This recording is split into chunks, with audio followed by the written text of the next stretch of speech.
నితుడు సంజయ్ రాయ్ తాను రేప్ చేయలేదంటూ కొత్తగా డ్రామా ఆడుతున్నాడు. కీలకంగా మారింది సీసీటీవీ ఫుటేజ్.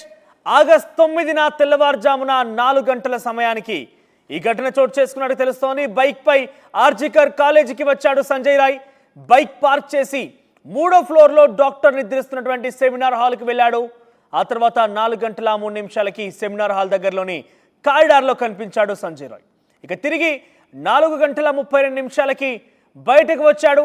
29 నిమిషాల్లో డాక్టర్ పై పలుమార్లు అత్యాచారం, హత్య చేసి ఉంటాడంటూ కూడా అనుమానం వ్యక్తమవుతోంది.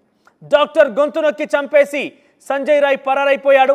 దీంతో సంజయ్కి ప్రిన్సిపల్తో జూనియర్ డాక్టర్లతో మద్దతు కూడా ఉన్నట్టు తెలుస్తోంది. సంజయ్కి ఎవరు సహకరించారనే కోణంలో సిబిఐ దర్యాప్తు ముమ్మరం చేసింది. నిందితుడితో పాటుగా అనుమానితులకు పాలిగ్రాఫ్ టెస్ట్ చేయవలసిందిగా డిమాండ్లు వస్తున్నాయి. దాంతో పాటుగా చేసే అవకాశం కూడా కనబడుతోంది. ఇప్పటికే సంజయ్ రాయ్ పై పాలిగ్రాఫ్ టెస్ట్కి సంబంధించి ఘటన కూడా చోటు చేసుకున్నట్టు తెలుస్తోంది. మరోవైపు అటు సందీప్ ఘోష్, మాజీ ప్రిన్సిపాల్ సందీప్ ఘోష్ కూడా పాలిగ్రాఫ్ టెస్ట్ అంటే లై డిటెక్టర్ టెస్ట్ చేసే అవకాశం కనబడుతోంది.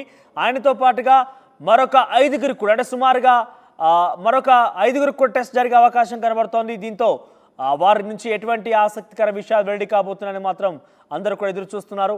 ఎస్, మీరు చూస్తే కనుక సంజయ్ రాయ్కి సంబంధించిన గ్రాఫిక్స్ మీకు కనబడుతున్నాయి. ఆ 29 నిమిషాలు ఏం జరిగింది? 4 గంటల 3 నిమిషాలకి సెమినార్ హాల్లోకి వెళ్ళాడు సంజయ్ రాయ్. ఆ తర్వాత 4 గంటల 32 నిమిషాలకి సెమినార్ హాల్ నుంచి బయటికి వచ్చాడు సంజయ్ రాయ్. 29 నిమిషాలు ఏం జరిగింది మీకు కొన్ని గ్రాఫిక్స్ రూపంలో తెలియజేసే ప్రయత్నం చేస్తా. సో 29 నిమిషాల్లో సెమినార్ హాల్లోనే ఉన్నాడు సంజయ్ రాయ్. ఆ 29 నిమిషాల్లోనే ఈ ఘటన చోటు చేసుకుంది. అరగంట పాటు అభయకు నరకం చూపించాడు. విచక్షణ రహితంగా దాడి చేయడంతో పాటుగా తనపై చాలా క్రూరంగా వ్యవహరించాడు సంజయ్ రాయ్. మెడపైన భాగాన్ని చాలా బలంగా భూమికి నేలకి కొట్టడంతో చాలా బలమైనటువంటి గాయమైంది. తీవ్ర రక్తస్రావమైంది. ఆ తర్వాత రక్తపు మడుగుల్లో అభయ కనిపించింది.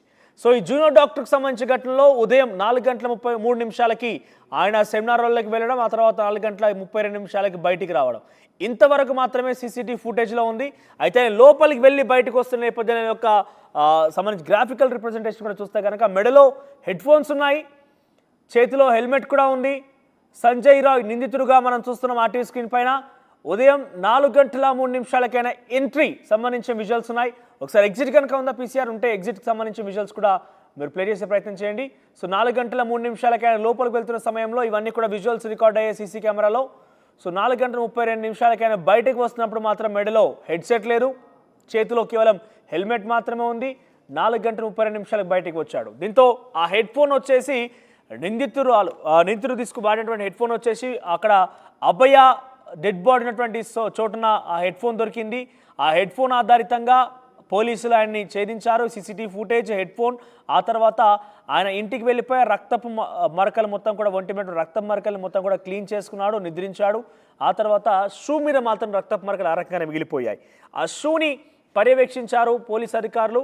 షూని చూస్తే కనుక రక్తపు మరకలు కనిపించాయి కాబట్టి నిందితుడిగా కన్ఫర్మ్ చేసుకున్నారు, అరెస్ట్ చేశారు. అయితే మొదట్లో సంజయ్ రాయ్ ఏకంగా నేనే హత్య చేశాను, నేనే అత్యాచారం చేశాను, చంపేస్తారా చంపేసుకోండి, ఉరిశిక్ష విధిస్తారా ఉరిశిక్ష వేసుకోండి, ఏం చేస్తారో చేసుకోండి అన్నట్టుగా అసమర్థంగా అహంకారపూరితంగా మాట్లాడడం ఆ ధోరణి చూసాం మనం. కానీ తాజాగా సంజయ్ రాయ్కి సంబంధించిన ఏదైతే పాలిగ్రాఫ్ టెస్ట్ జరిగిందో అంటే ఆయనకి లై డిటెక్టర్ టెస్ట్ చేశారో దాంట్లో చూస్తే కనుక ఆయనను ఎవరో ప్రేరేపించారు, ఆయన ప్రేరేపితం కారణంగానే ముందుకు వెళ్ళాడు, ఎవరో ఎంకరేజ్ చేశారు, బ్యాక్లో ఇంకా చాలామంది ఆయన వెనుక ఉన్నారు అనే రకంగా ఈ పాలిగ్రాఫ్ టెస్ట్లో బయటపడిందట. సంజయ్ రాయ్ సహకరించినప్పటికీ ఆ విషయాలు బయటకు వచ్చాయి. Sanjay Roy lie detector test చేసిన తర్వాత ఈ దుర్మార్గుడి లై డిటెక్టర్ టెస్ట్లో వచ్చినటువంటి ఆ విషయాలు ఏంటని కనుక చూస్తే డెఫినెట్గా ఆయన వెనుక ఎవరో ఉన్నారనే విషయాన్ని బయటకు చూశారు, బయటపడింది. ఆ టెస్ట్ రిపోర్ట్లో అదే బయటకు వచ్చింది. ఎవరో తను ప్రేరేపించి తనని ఎంకరేజ్ చేయడం కారణంగానే వెళ్ళారంటూ కూడా చెప్తున్నారు. తనకి ఇతరుల మద్దతు కూడా ఉన్నట్టుగా ఆ టెస్ట్లో బయటకు వచ్చినట్టు తెలుస్తోంది. మరోవైపు సంజయ్ రాయ్పై లై డిటెక్టర్ టెస్ట్ తర్వాత సందీప్ ఘోష్ మరొక 4గురికి అంటే సుమారుగా మరొక 5గురికి కూడా ఈరోజు పాలిగ్రాఫ్ టెస్ట్ జరిగే అవకాశం ఉంది. మరి సందీప్ ఘోష్, మాజీ ప్రిన్సిపాల్ సందీప్ ఘోష్ పాత్ర ఏమైనా ఉందా? ఆయన సహకారం ఏదైనా ఉందా, ఇతర ఎవరైతే ఇంకొంతమంది టెస్ట్ చేయాల్సి ఉందో అనుమానితుల్ని వారి విషయంలో సంజయ్ రాయ్కి ఏదైనా మద్దతు దొరికిందనే విషయాలు మాత్రం ఈరోజు పాలిగ్రాఫ్ టెస్ట్ తర్వాత తెలిసే అవకాశం ఉంది.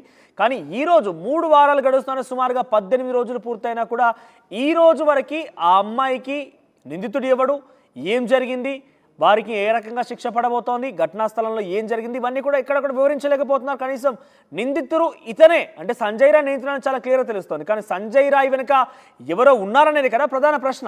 ఆ ప్రశ్నకు మాత్రం ఇప్పటివరకు కోల్కతా పోలీసులు కానీ సిబిఐ పోలీసులు కానీ ఎవరు కూడా కనీస సమాధానాన్ని వెతకలేకపోతున్నారు. ఒక సవాల్గా మారింది ఈ కేసు సంబంధించిన అంశం. దేశవ్యాప్తంగా ఇప్పటికే ప్రతి ఒక్కరికి కూడా ఈ విషయంలో జరిగిన ఘటనపై అందరికీ కూడా తేటతెల్లమైంది.